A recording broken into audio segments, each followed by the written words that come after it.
If I'm trying to manipulate a full-grown man through time and space against their will, your grip is a key factor in that. You ask anybody who grapples, when somebody who grapples and you know how to use it grabs a hold of you, you instantly know you're in a world of hurt. If you haven't been on monkey bars in 40 years, expect to be humbled really, really fast. I don't care if you're a 45-year-old fireman that has an extra 35 pounds of weight on you, or if you're a 19-year-old kid who's in their prime. If you have to run up 10 flights of stairs carrying that hose, when you get to the top, execute a good decision. It's really, really hard to make a good decision on the backside when you are so physically taxed, because no decision you're ever going to make is without being under extreme duress. If we elevate the physical standard, we can make better mental. We can make better decisions through mental clarity when we're not just sucking wind. Also true very much so in civilian life, right? Everywhere, like EMTs, business, entrepreneurship, school teachers, everybody, right? If you're not physically labored, you can make better decisions. So that's the whole goal. I don't care if you're a 45-year-old fireman that has an extra 35 pounds of weight on you, or if you're a 19-year-old kid who's in their prime. If you have to run up 10 flights of stairs carrying that hose, when you get to the top, execute a good decision. The guy whose heart rate isn't at 180 is going to make a better decision. They just are. And we all know it. So let's set a standard that, I don't care if it's Wednesday, if it's 2 o'clock in the morning on a Saturday, if you spring out of bed and take this test, you should be able to pass it no matter what. Now, what level are we trying to adhere? As high as humanly possible. If I hit the elite standard right now, in 3 weeks, I should hit the elite again. If I start to taper off, why?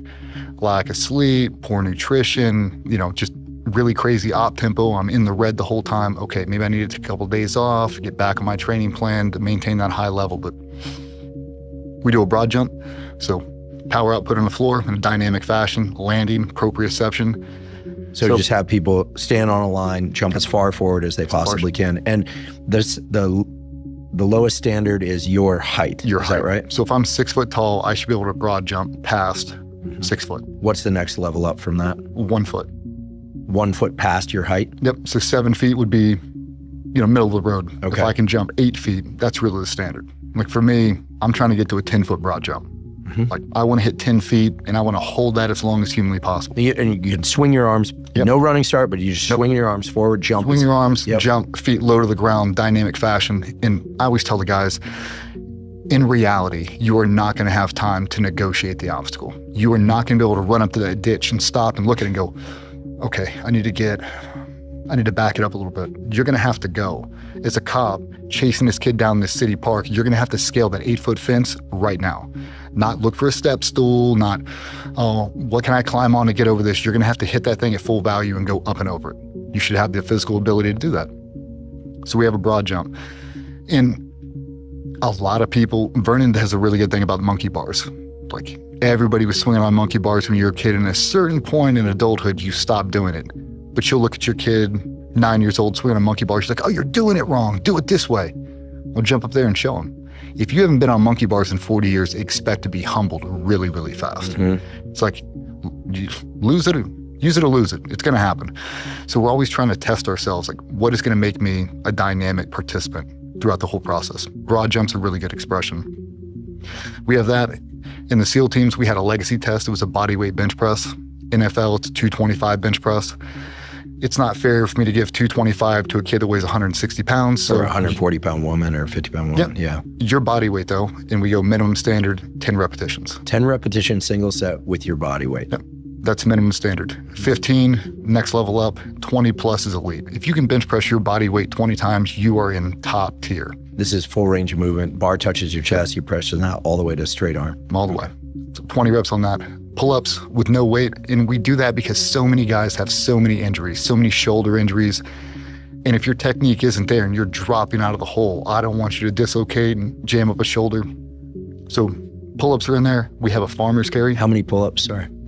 10, 15, and 20 plus. So 10 with your body weight, 15 is the next level up, and then 20 plus is elite. Okay. Yep. And in a perfect word, we do it with weight. In the SEAL teams, we add weight to it. But for everybody, if you can do 20 straight dead hang pull-ups, you're at the top physical game. There's less than. No kip, chin clears the bar. Chin clears the bar. Okay. We do a farmer's carry. So with your body weight, so if you weigh 200 pounds, you have a 100-pound dumbbell in each hand, you get up and you walk it as far as you can. I'd have to look at the exact feet measurement, but I think the elite is almost 300 feet, 275 and 250, somewhere around there.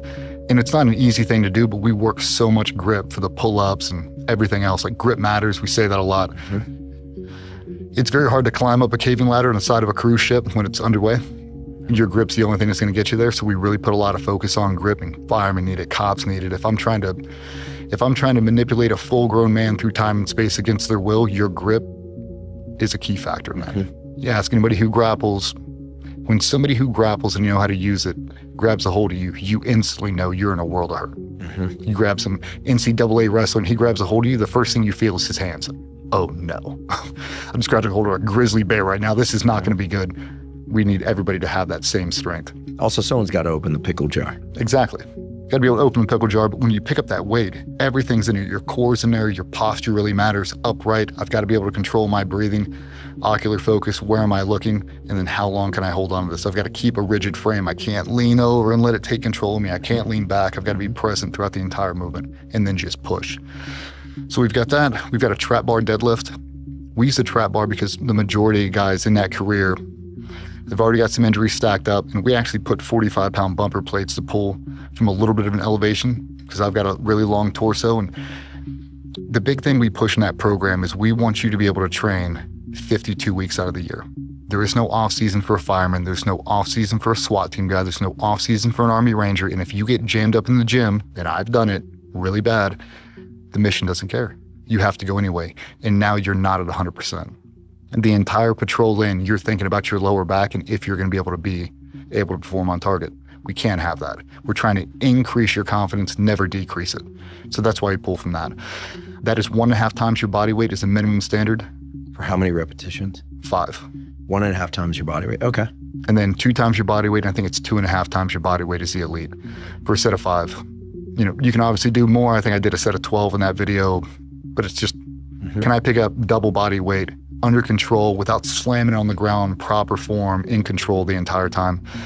So we add in all those. So the broad jump, the farmer's carry, the bodyweight bench, the pull-ups, the trap bar deadlift, and we have an 800-meter run. We also have a plank for time. So 1.5 minutes, 2 minutes. No, it's 2 minutes, 2.5 minutes, and 3 minutes. Just in a forearms. Yeah, yep. Planking. However you want to hold it. And we were going to do sit-ups originally, but sit-ups is such a hip flexor dominant position because I have that long torso. If I don't anchor my feet, 50 sit-ups is really, really hard for me. And how do you gauge it? Are your hands interlocked behind your back? There's a whole bunch of different ways to cheat it. It's very hard to cheat a plank, but your core is so important. And that's something that Vernon got me doing. I had a lot of lower back injuries, as we all do. I started walking around with my core at like 40 to 50% flexed all day, every day. My lower back issues went away instantly. So I walk around with a little bit of tension all day long. Just imagine walking around the pool with your shirt off. A little bit of tension in your abs, and it protects my lower back. So we always say be an active participant throughout the entire movement. I'm never gonna let my core go to jello because then my lower back will spasm. Everything is locked in, everything's in control, my intensity's there, my focus is there, and I've blocked out all the stray voltage.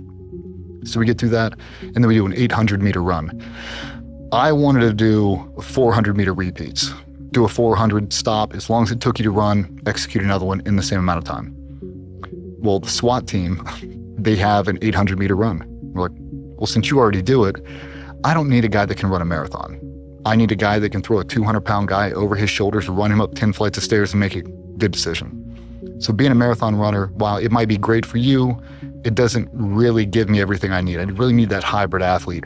And that 800-meter, I didn't realize, and then I talked to everybody who's a distance runner, the 800 is brutal. It's too fast to fully sprint, and you can't slow down because that time metric, I think, is 3:15, 3 minutes, and 2:45 to be the elite. So I think I'm in like the 2:40 range right now, but I haven't ran it since I snapped my hip. Other than sprints, I don't distance run because it hurts my hip too bad. But I'm able to get through it. I've got a laundry list of injuries, and we did that entire test cold bore.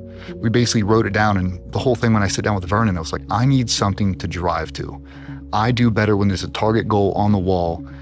Like 2 years ago was a 400-pound bench press. I have never been able to bench press 400 pounds. I've missed it every time. My shoulders are all blown out. And I was like, with all the injuries, I want to press 400 pounds one time before I hang it up forever. We trained the entire year, hit 407, re-racked it. Now what? I need to hold a high standard. What is it? Well, if I was on a SEAL team or a SWAT team and every dude could pass that test, we have a physical dynasty. because not everyone can. But it gives you something. You look at me and it's like, I've got a laundry list of injuries, dude. I'm on the wrong side of 40 right now. I've never taken my foot off the gas, and neither should you. You're 22 years old. You should be running circles around me. And if you're not, just because you don't care enough. Like, no one has slapped you, and that's the whole concept of be a pro.